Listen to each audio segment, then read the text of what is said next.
Lorsqu'il était question pour nous d'intégrer le secteur pétrolier, nous étions conscients que l'on allait pénétrer dans la cour des grands.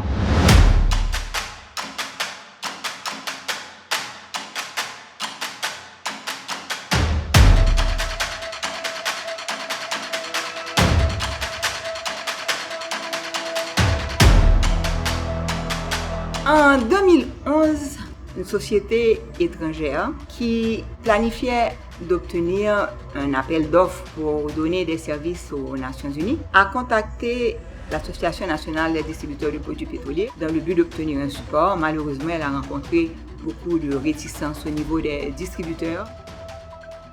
Ce partenaire étranger, c'est la Freestar Transport LLC. C'est une compagnie qui est basée à Dubaï et ils ont une logistique leur permettant de donner des services même dans des endroits les plus difficiles. Et transport de carburant par avion et par voie maritime et même dans des zones de non-droit. Vu que les produits qu'ils désiraient avoir, ils ne pouvaient pas les obtenir sur le marché local, dans le cadre de cette démarche, ils m'ont demandé d'essayer d'obtenir la licence et si j'arrivais à obtenir la licence, ils me donneraient un contrat complet. Je sentais que j'aurais besoin d'un certain support. J'ai contacté quelqu'un que je connaissais bien, avec lequel j'avais déjà travaillé au sein de l'ANADIP, qui était Randolph Rameau. Ils ont vu en nous et peut-être le potentiel qu'ils cherchaient, des gens vraiment dynamiques, qui avaient l'expérience du marché. Comme nous n'avions pas une société qui avait les statuts qui nous permettaient de faire cette démarche, je me suis allié à un troisième partenaire. Je reçois l'appel de Madame Noisy qui me dit Ralph, on a besoin de toi. À l'époque, on nous donnait justement une licence d'importation qu'à des sociétés anonymes. C'est ainsi qu'ils sont venus vers nous, qui avions justement une société anonyme. J'étais vraiment au début un peu sceptique quand je leur ai dit, mais okay, écoutez, what's in it for us? Ils ont dit, écoutez, nous, on veut être carrément partenaire à part égale. Nous avons créé la société Kimazu, qui est constituée de nous trois, Mildred Noisy, Randolph Rameau et votre serviteur Ralph. Quand nous avons été voir un cabinet d'avocats pour former la société, cette société existait déjà. On n'a pas voulu changer le nom, on l'a gardé que tout le monde trouve un petit peu étrange, ça ne sonne pas français, ça ne sonne pas anglais, ça sonne quand même un petit peu drôle, mais par superstition, on a décidé de garder le nom. Cette société-là s'est rendue justement à mener toutes les démarches auprès des ministères des Finances, du Commerce, etc. Et nous avons pu obtenir cette autorisation d'importation. Et je me souviens qu'en discutant avec le ministre des Finances de l'époque, il nous a dit, mais monsieur, pourquoi est-ce que vous ne faites pas une société sérieuse, une société vraiment d'une certaine taille? Et nous, on lui a dit, écoutez, aujourd'hui, on veut justement nous limiter aux importations de la République dominicaine vers Haïti pour satisfaire les besoins uniques de la MINUSTAH.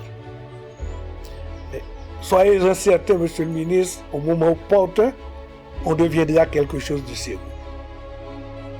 C'est ainsi que nous avons commencé à fonctionner uniquement pour compte de la société Freestar Transport LLC de Dubaï, qui, elle, avait gagné un appel d'offres pour la fourniture et l'accompagnement des produits pétroliers dans tous les points de la MINUSTAH à travers le pays. Et puis nous commençons à installer les gens pour eux dans toutes les provinces, que ce soit Jérémy, Le Cap, etc., à des fins de remplissage d'hélicoptères, d'avions, de véhicules, etc. Un personnel tout le monde qualifié, bien entendu.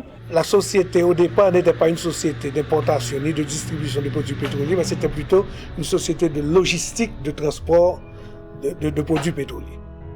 Et après quelques 4 ans, on s'est rendu compte qu'il y avait un spectre du départ imminent de la MINUSTAH qui commençait à se dessiner. Et justement, on avait commencé à réaliser que le volume de produits que nous importions d'une part et que nous distribuions, les commandes devenaient de plus en plus petites. Et c'est à ce moment-là qu'on a dit, bon, écoutez, il faut qu'on regarde comment est-ce qu'on peut changer ceci. Freestar qui s'est retiré à ce moment-là, mais qui a quand même manifesté le désir de continuer à trouver des opportunités en Haïti et qui est resté jusqu'à présent un partenaire privilégié avec lequel nous continuons à travailler dans le cadre d'un terminal pétrolier que nous avons à Martissa. J'ai été rencontrer Robert Barrette, qui venait tout juste de monter la structure de profil.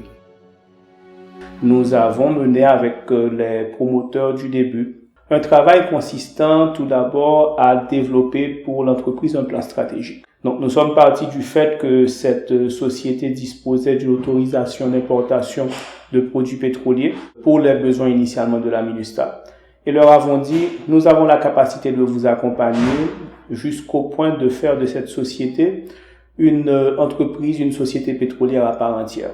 Moyennant néanmoins que vous acceptiez de remplir toutes les règles du jeu. Robert s'est fait le plaisir de s'asseoir avec nous pendant quelques bonnes semaines à investiguer, comme dit l'Américain, to dig in et comprendre un petit peu tout le processus du marché pétrolier. Ce fut naturellement un énorme défi que de prendre une entreprise gérée sur les bases d'une relation personnelle ou de camaraderie et de l'amener à une gestion corporative pleine et entière. Ça a été un processus relativement pénible, commençant déjà par l'acceptation d'ouvrir de façon très transparente les livres, les résolutions de conseil et de mettre en place certaines fois de la documentation qui n'existait même pas. D'accepter d'aller vers un processus de transparence comptable et fiscale. Ce n'est pas du jour au lendemain que ceci a pu se faire. Ceci a demandé du courage, de l'abnégation, des compromis. Pour continuer à faire ce commerce, il fallait d'abord rentrer dans les canaux locaux qui étaient passés par le BMPAD qui réclamait un volume minimum qui était 5000 barils à l'époque. Et maintenant, s'il fallait faire grandir la compagnie, ne pas se limiter à ce volume, de là, une vision avec un réseau de distribution de stations d'essence, ce qui a probablement dérangé beaucoup d'entreprises qui étaient déjà sur le marché. Parce que le secteur pétrolier a toujours été la chasse gardée de 3 ou 4 multinationales. On savait qu'on n'aurait pas eu la tâche facile. Alors, où trouver les fonds? C'est à ce moment que Profin, qui nous accompagnait aussi dans toute la démarche, dans toutes les discussions, ils ont réalisé qu'il y avait aussi là pour eux une opportunité. Profin, donc, banque d'investissement, a senti le besoin d'ajouter au panorama financier haïtien un fonds d'investissement qui accepte de prendre des risques de capital avec des sociétés qui répondent aux règles de gouvernance et de transparence qui sont établies, avec l'objectif de créer de la diversification de risques pour les actionnaires, mais aussi de mettre en place une structure qui est basée sur la participation du fonds d'investissement dans la gestion quotidienne des sociétés. Pour atteindre ce qui est notre objectif majeur comme fonds d'investissement, créer de la valeur pour nos actionnaires. Et pour ceci, nous avons quand même dû faire quelques sacrifices, puisque c'était un partenariat avec 3 personnes. Donc CIC est ainsi devenu le plus important investisseur individuel dans le capital de cette société. Ce qui veut dire que les promoteurs de l'origine qui détenaient la totalité du capital ont accepté cette dilution de leur part, mais qui est compensée, il est évident, par la création de beaucoup plus de valeur. Et en fait, cette mission qui a débuté au mois de mars 2017 a consisté pour les équipes exécutives de CIC de s'impliquer dans toutes les structures de la gestion de Kimazu puisqu'il s'agissait d'une entreprise qu'il fallait transformer. Donc, on avait un défi de taille à relever puisqu'on voulait que cette compagnie qui s'appelle Kimazu, qui vient avec le sigle beau aujourd'hui, aurait beaucoup de mal à se tailler une place parmi les multinationales. Mais on avait un idéal et un objectif. C'était d'offrir une alternative dans l'industrie. Faire mieux les choses, offrir un service de qualité à la clientèle. Notre comportement, notre sens du travail bien fait nous a pratiquement taillé cette place qu'on cherchait. On se pose la question, mais d'où est venu peut-être Go? Le nom Go est extrêmement intéressant puisque ça nous a pris beaucoup de temps pour trouver un nom commercial puisque Kimazu, il fallait quand même définir ce que c'était Kimazu. Mais quand nous avons opté pour Go, Go veut dire tout simplement gas and oil. Go, ça, en anglais, c'est la mouvance, c'est aller de l'avant. Pour l'endemain camion, on dérape aujourd'hui. Kimazu a changé son nom et son objet, passant de Kimazu SA à Kimazu Énergie SA. Pourquoi? Parce que on a compris à la Kimazu qu'il fallait ouvrir le champ de façon à emboîter tout type d'énergie qui pourrait se dégager. Kimazo est une société haïtienne, avec des investissements haïtiens. Je suis capable de dire que sur le réseau qu'on a créé, nous avons créé au moins 500 emplois.